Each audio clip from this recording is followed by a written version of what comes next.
Hey everyone, आप सभी का स्वागत है हमारे YouTube चैनल में। तो जैसा कि हमने इसके लास्ट एपिसोड में देखा था, जैसे यहाँ पे सिया के जो मास्टर ओल्ड मेंग होते हैं उन्हें ये पता चलता है कि उस जंगल में यहाँ पे उनके डिसाइपल सिया के साथ बहुत ही ज्यादा बदतमीजी की थी उसी लॉन्ग हुई ने कि ब्लडी बैटल गैंग के डिप्टी कमांडर जायदियान का ग्रैंडसन है। इसीलिए वो अब उस ब्लडी बैटल गैंग की तरफ निकल पड़ते हैं अपने डिसाइपल के साथ हुए हरकत का बदला लेने। आगे यहीं से एपिसोड की शुरुआत होती है और हमें ब्लडी बैटल गैंग के ही यहाँ पे लीडर यांग काई के दोस्त मियार के फादर भी हैं। इनके सेक्ट में इस बात की बहस चल रही होती है कि मियार ने यहाँ यांग काई के कहे के मुताबिक कि माइनिंग एरिया में एक ऐसी खास जगह बताई होती है जहाँ पे खुदाई करके उन्हें ढेर सारे ट्रेजर्स मिल सकते हैं। एक ग्रुप का कहना होता है कि माइनिंग एरिया को और भी ज्यादा बड़ा करने के लिए जहाँ पे बैन लगाया गया है उस एरिया में भी खुदाई करेंगे ताकि वहाँ पे और भी ज्यादा ट्रेजर्स को निकाल सके। वहीं जो उस ब्लडी बैटल गैंग के डिप्टी कमांडर यानी कि एल्डर जायदियान होते हैं, उनका कहना होता है कि यहाँ वहाँ खुदाई करने से कुछ नहीं मिलेगा। जिस जगह पे मियार ने खुदाई करने के बारे में कहा था वहाँ पे मैंने इन्वेस्टिगेशन की है। हालांकि माइनिंग एरिया में बहुत सालों से वहाँ पे बैन को सेटअप किया गया है, लेकिन उसके बैन को वहाँ पे क्रैक करना इतना भी ज्यादा आसान नहीं होगा। उसे तोड़ने के लिए हमें एक ऐसे कल्टीवेटर की जरूरत होगी जो कि अपने शिन युआन रिल्म में होगा, तभी वो इतने साल पुराने बैन को तोड़ सकता है। और अभी तो फिलहाल हमारे इस सेक्ट में ऐसे लेवल पे कोई भी नहीं है। आगे वो एल्डर जायदियान कहता है कि इसीलिए इन बातों को यहीं पे खत्म करो। वाइन को इतने सालों से मैं ही देख रेख कर रहा हूँ, इसीलिए उसकी सारी जिम्मेदारी मुझे पे दे दो। जगह में तुम खुदाई करने के लिए कह रहे हो, वहाँ क्या ट्रेजर्स छुपे हैं या नहीं ये मैं देख लूंगा। जिसपे एक दूसरा जनरल जो होता है यहाँ पे अपने सिख लीडर के सामने रिक्वेस्ट करने लगता है। मिस मियार ने काफी सोच विचार करके उस जगह के बारे में हमें बताया, इसलिए हमें उनकी बातों को अहमियत देते हुए उसी जगह पे खुदाई करनी चाहिए। अब आगे उनके बीच ये बहस काफी देर तक चलती है। इधर जो लॉन्ग जायदियान होता है कि तो अलग लेवल के यहाँ पे षड्यंत्र चल रहे होते हैं। वो मन ही मन सोच रहा होता है कि अभी तू जितने साल बैठना चाहता है इस गद्दी पर बैठ, लेकिन जो तुम्हारी दो बेटियां हैं जो तुम्हें जान से ज्यादा प्यारी हैं, वो फांसने के लिए मेरे ये दो ग्रैंडसन काफी हैं। इसीलिए तुम अपनी दो बेटियों को मेरे दो ग्रैंडसन से शादी कर दोगे। तुम्हारा ये जो ब्लडी बैटल गैंग है वो धीरे धीरे हमारी लॉन्ग फैमिली का हो जाएगा और फिर तुम्हारी इस पूरे बिजनेस पे हमारी लॉन्ग फैमिली ही राज करेगी। अब उनकी ये बहसबाजी चली रही होती है कि तभी चारों तरफ यहाँ पे जमीन हिलने लगती है। तो यहाँ पे अंदाजा सभी को लग जाता है कि यहाँ पे कोई ग्रेट कल्टीवेटर जो कि मास्टर लेवल का है वो आने वाला है। हमारे सेक्ट ने ऐसा क्या किया है जो कि वो इतने गुस्से में आ रहा है। आगे जो यहाँ पे ओल्ड मेंग होते हैं वो चिल्लाते हुए उनसे कहते हैं कि तुम में से जो भी लॉन्ग फैमिली से है वो बाहर आए, खास तौर पे मुझे उस लॉन्ग जायदियान को मेरे सामने करो। यहाँ ब्लडी बैटल गैंग का जो सेक्ट लीडर हुमैन होता है वो समझ जाता है कि ये मास्टर कोई मामूली कल्टीवेटर नहीं, ये तो एक डिवाइन ट्राइबल रिल्म का पीक पॉइंट का कल्टीवेटर है और मैं जो कि शिन्यू रिल्म का एक 7th लेवल का कल्टीवेटर हूँ, मैं भी इसका सामना नहीं कर पाऊंगा। इस बुढ़े ने जो यहाँ पे प्रेशर रिलीज की है, इससे पता चलता है कि इसे हरा पाना नामुमकिन है। इसलिए वो जो सेक्ट लीडर हुमैन होता है वो अपना परिचय देते हुए यहाँ ओल्ड मैंग से कहता है कि आपके आने का कारण क्या है। यहाँ पे ओल्ड मैंग उसकी बात को बीच में ही काटते हुए कि मुझे बस एक ही बंदे की तलाश है, उसका नाम जायदियान है। यहाँ पे कछुए के किस शेल में छुप गया है, इसे मेरे सामने लेके आओ, और अगर ऐसा नहीं करोगे तो तुम्हारी ये पूरी ब्लडी बैटल गैंग जो है इन सब को ही मैं एक ही अटैक में मार डालूंगा। बाकी इस धमकी से सभी घबरा जाते हैं। बार बार ओल्ड मैंग उससे जायदियान को बाहर निकलने के लिए कह रहा होता है। वे जो उसका बड़ा ग्रैंडसन होता है वो सामने आता है, कहने लगता है कि तुम्हारी हिम्मत कैसे हुई मेरे ग्रैंडफादर के बारे में ऐसा कहने की। ग्रैंडफादर ने तुम्हारा क्या बिगाड़ा है और अगर तुमसे बदला लेना है तो तुम्हें मुझसे पहले मुकाबला करना होगा। जिसमें ओल्ड मैंग उसे कहता है कि अगर तू उस लॉन्ग जायदियान का ग्रैंडसन है तो तू भी अपने भाई उस छिछोरे लॉन्ग हुआ जैसा ही होगा, क्योंकि जिस तरह से सड़ा हुआ फल होता है उसके बीज भी इसी तरह से सड़े हुए होते हैं। अब उस जायदियान का ग्रैंडसन तो कुछ ज्यादा ही वहाँ पे उछल रहा होता है। वो ओल्ड मैंग से कहने लगता है कि तुम्हारी हिम्मत कैसे हुई हमारे खानदान के बारे में ऐसा बोलने की। इतने में ओल्ड मैंग ने उस पे ऐसा अटैक किया होता है कि वो दूर चला जाता है। उसके एक ही अटैक से तो उस ग्रैंडसन के फेफड़े फूलने लगते हैं। अब आगे यहाँ पे ओल्ड मैंग नीचे उतरते हैं और उस ग्रैंडसन को खूब धोते हैं। पे वो चिल्लाते हुए अपने ग्रैंडफादर जायदियान को बुलाने लगता है। जायदियान यहाँ पे अपने ग्रैंडसन को संभालने के लिए आता है। तभी ओल्ड मैंग उसे देख लेता है। उससे मैं तुम्हें ढूंढ रहा हूँ, तो आखिर किस भीड़ के पीछे तुम दुबक के बैठे थे। आगे जायदियान भी यहाँ पे ओल्ड मैन पे अटैक करने के लिए आगे बढ़ता है, लेकिन ओल्ड मैन के सामने वो भी नहीं टिक पाता। उसने एक ऐसा अटैक उस जायदियान पे किया था कि वो भी पीछे हट जाता है। अब आगे इनकी बहुत ही खतरनाक फाइट देखते हैं, जहाँ पे ओल्ड मैंग मात्र अपने एक ही हाथ का यूज करता है और ज़ायदियान के साथ साथ उसके ग्रैंडसन को भी ढो डालता है। आगे वो ज़ायदियान अपना सर पकड़ के सोचने लगता है कि अगर इसी तरह से ये फाइट चलती रही तो अगले 2 सेकंड में ही मैं यहाँ पे मारा जाऊंगा। अब आगे जो ओल्ड मैंग होता है उस ज़ायदियान को अपने प्रेशर से वहीं पे कैद कर देता है। कहने लगता है कि तुम पे ये नाम बिल्कुल भी शोभा नहीं देता, लॉन्ग ज़ायदियान, इससे बेटर तुम्हें ये कहा जाता कि ऐसा कछुआ जो कि जमीन में दबा है। अब आगे अपने यहाँ डिप्टी जनरल को बचाने के लिए वो जो सेक लीडर हू मैन होता है वो आगे बढ़ता है और इन दोनों को ओल्ड मैंग से काफी दूर ले जाता है। उसे पता था कि ओल्ड मैंग इन दोनों को जान से मार डालेगा, इतनी उसकी ताकत है। अब आगे सेक लीडर जो होता है वो ओल्ड मैंग से माफी मांगने लगता है कि आपको आखिर किसने ऑफेंड किया है जिसके कारण आप इतने गुस्से में हैं। अगर आप पूरा मामला सही सही बता देंगे तो मैं आपकी मदद करूंगा।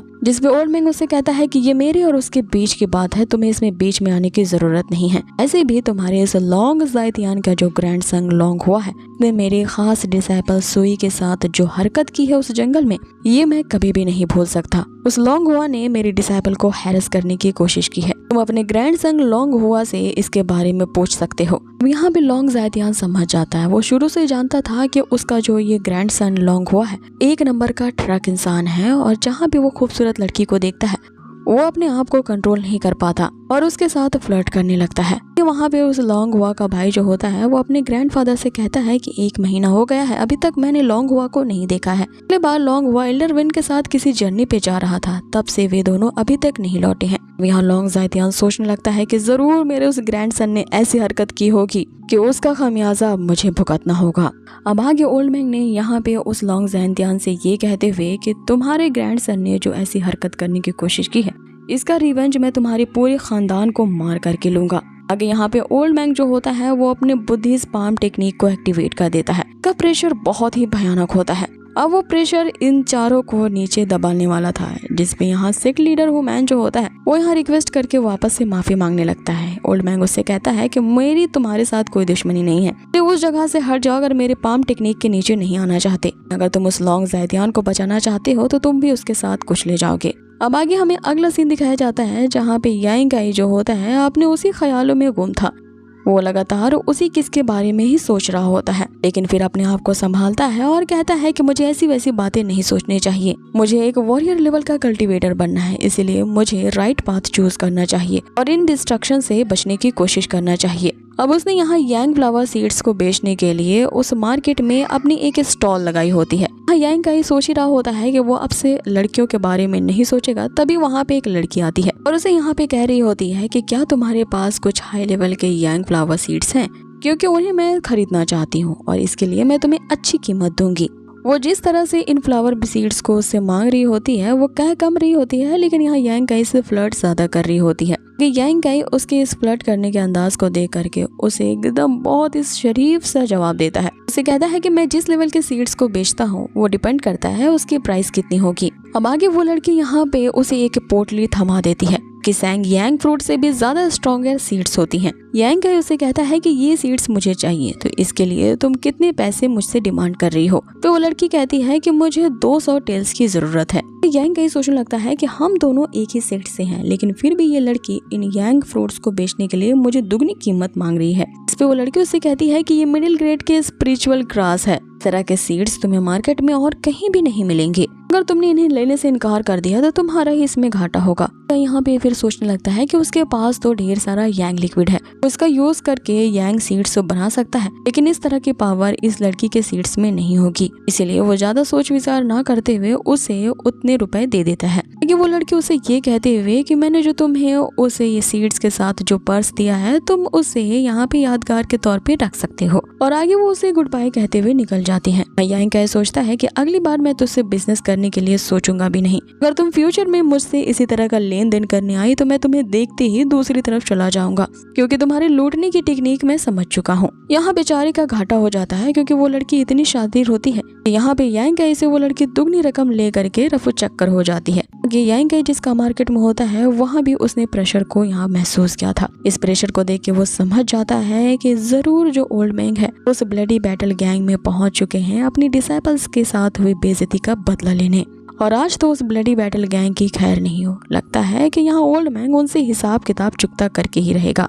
अब आगे पूरी भीड़ जो होती है वो उस फाइट को देखने के लिए ब्लडी बैटल गैंग की तरफ निकल पड़ते हैं। अब आगे हमें उसी माइनिंग एरिया को दिखाया जाता है जहाँ पे वो पाम टेक्निक से क्रिएट किया गया वो जो बड़ा सा हैंड होता है इनके ऊपर गिर जाता है। यहाँ पे जोंग ज़ैतियान और उसके ग्रैंडसन को बचाने के लिए जो सिख लीडर हुमैन होता है उस हैंड को रोकने की कोशिश करता है। उसके साथ वो लोंग ज़ैतियान भी होता है, वो भी अपनी पूरी ताकत लगा देता है उस हैंड को रोकने के लिए, लेकिन उनको ये कोशिश नाकाम हो जाती है। वो हैंड का प्रेशर इतना ज्यादा होता है कि सब उसके नीचे आके कुचले जाते हैं। आगे ओल्ड मैन के उस पाम टेक्निक के कारण वो जमीन में इस तरह से धंसती है, वो पूरी माइनिंग एरिया ही डिस्ट्रॉय होने लगती है। वहाँ के जो डिसाइपल्स होते हैं वो तितर बितर होने लगते हैं, लेकिन उस पाम टेक्निक का प्रेशर इतना ज्यादा होता है कि भाग रहे वो डिसाइपल्स भी इसका सामना नहीं कर पाते। वो इस प्रेशर को झेल नहीं पाते और जो जहाँ होता है वो वहीं पे ही गिर जाता है। आगे यहाँ पे ह्यूमन जो होता है वो यही सोच रहा होता है कि ये मास्टर आखिर किस लेवल का है, कि ये डिवाइन पावर देख के तो मुझे नहीं लगता है कि ये डिवाइन ट्रैवल रिल्म में होगा,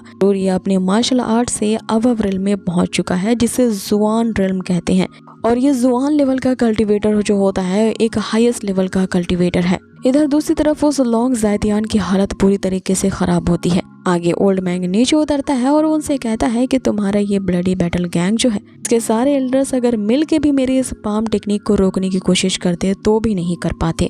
यहाँ ओल्ड मैंग को अपनी तरफ आता देख करके वो ज़ैतियान कहने लगता है कि अब तो हम गए काम से, हमें इस बुढ़े के प्रकोप से कोई नहीं बचा सकता, आज तो मेरी जिंदगी का आखिरी दिन होने वाला है। आगे ओल्ड मैंग उनकी तरफ बढ़ता है और जो गुस्से से वो उन्हें जान से मारने के लिए जैसे ही अटैक करने वाला होता है वहाँ पे एक अजीब सी फिनोमिना हमें दिखाई देती है। यहाँ पे ओल्ड मैंग के उस पाम अटैक करने के कारण वहाँ उस माइनिंग एरिया में एक बहुत बड़ा गड्ढा हो जाता है। उस होल से हम देखते हैं कि एक ड्रैगन की स्पिरिट बाहर निकलती है। इसके अंदर से जो एनर्जी ऑरा होती है वो इतनी ज्यादा होती है कि पूरी एरिया को चकाचौंध कर देती है। ड्रैगन की स्पिरिट निकल करके इधर से उधर भागने लगती है। मतलब कि यहाँ 1 महीने पहले यांग काई ने मियार से कहा था कि इस जमीन के नीचे एक खास ट्रेजर छुपा हुआ है, ड्रैगन उसी ट्रेजर का ही हिस्सा होता है। बाकी यहाँ ब्लडी बैटल गैंग का जो सिख लीडर होता है वो देखता है कि यहाँ ओल्ड मैंग का ध्यान भटका हुआ है, ये वो उस ज़ैतियान और उसके ग्रैंडसन को बचाने के लिए दूसरी तरफ ले आता है। लेकिन अभी खेल खत्म नहीं हुआ था, अभी भी उस